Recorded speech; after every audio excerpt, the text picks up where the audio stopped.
Filipino music sails in new shape and form in Kuwento ng Alon.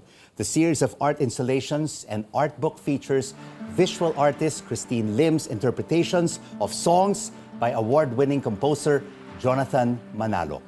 Kristine and Jonathan join us now live in the studio on The Final Word. Kristine, Jonathan, congratulations on Kuwento ng Alon. Thank you. Oh, this is a beautiful artwork called Taratena that you have showcased here in the studio. So, Kristine, let's start off with you. How did Kuwento ng Alon, how did this collaboration all start with Jonathan? Actually, the dream of turning OPM into something that's more tangible was something that I was thinking about more than 12 years ago while I was still working for Pulp magazine.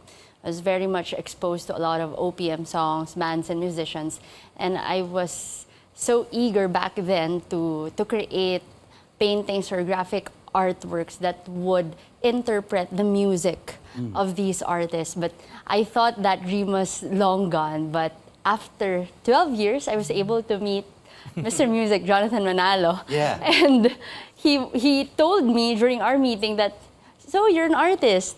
And you paint, you know, one of the things that I want to happen is someone who can interpret my songs through paintings. And I was like, okay, that's my cue. I think this is the time for that forgotten dream to finally happen. So, Jonathan, how did this all come about?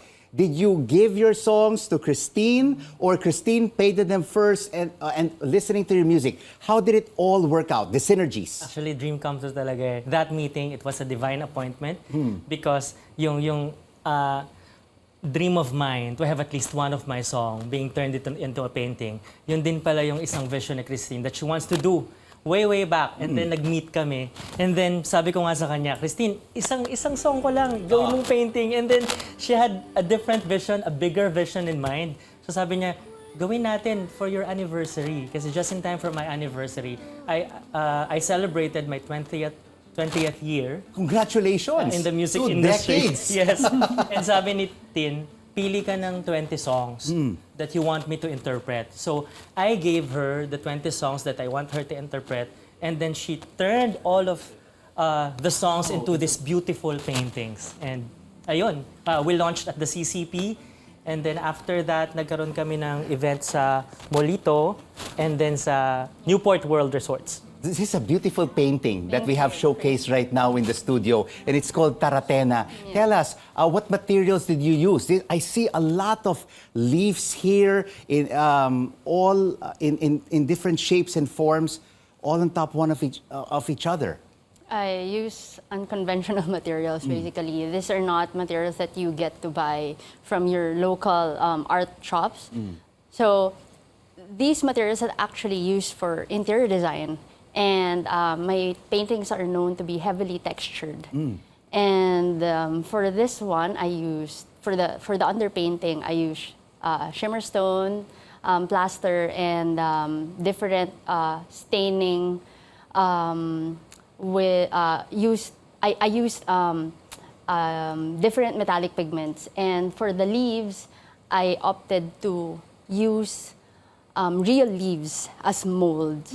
So it's like bas relief, and for the leaves, it's composed of plaster, metallic pigments, and resin. Okay, because it will have to Last the test of time. Beyond my lifetime. Forever.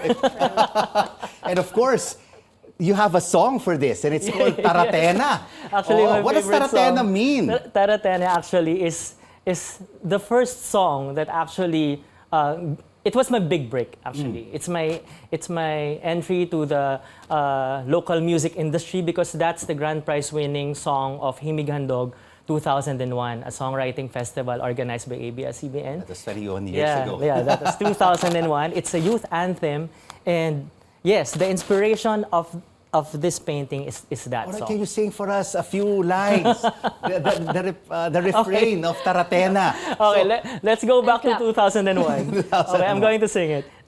Tara, simulan mo na, tena, bagong pag-asa. Tara, tena, o kabataan, ang galing naman. Simulan, pagbabago sa bayan. Tara, tena, tara, wag ka kaba-kaba. Tena, oo, may laban ka. Galingan, sipagan, paghusayan, panawagan, kabataan. Tara, tena. Bravo! Bravo! Now I know why you won the competition. And even though I was living overseas for 25 years, I have heard this song. Congratulations. Congratulations. It's a great song from 21 years ago. So how many works, 20 works of art have been featured in this exhibition? It started out 20 lang, but as we went along, it turned into 50, and then 80, and then more, because apparently we need to go pala sa iba't ibang countries. But I am very, very grateful. Tired but grateful. Tired but still inspired. Thank you for inspiring me, Jonathan. And You inspire me too. Why Kwento ng Alon, as told by the waves? Why did you call this collaboration? Kristine coined that phrase, so... Okay, so Kuwento ng Alon, basically I thought of it because first we live in an archipelago. We are basically connected by those waves, and not to be too literal about it, we ourselves are like the waves. Tayo yung mga alon. And we have a lot of stories that are worth telling, not just with one another, but we have a lot of stories worth telling to the world. And it's just so beautiful that a lot of Filipinos, through Kuwento ng Alon, will be able to inspire people from different parts of the globe who have just gone through a lot of challenges, especially this pandemic.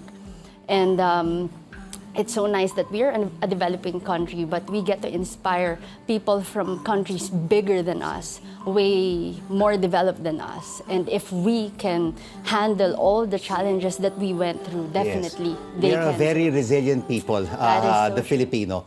And of course, Jonathan, by being inspired with not only 20, but 40 and 80 works, are you continuing to write new music because of your Yes. inspiration with Kristine's art pieces? Yes, actually, we just wrote an original song inspired by this collaboration. There's an original song, Kuwento ng Alon, also the title theme song of this collaboration, and it's already out on Spotify. You can stream it on Spotify. Okay, we And will it's- listen right after the show. Beautiful. inspired by this collaboration and connecting to the meaning of Kuwento ng Alon to my music.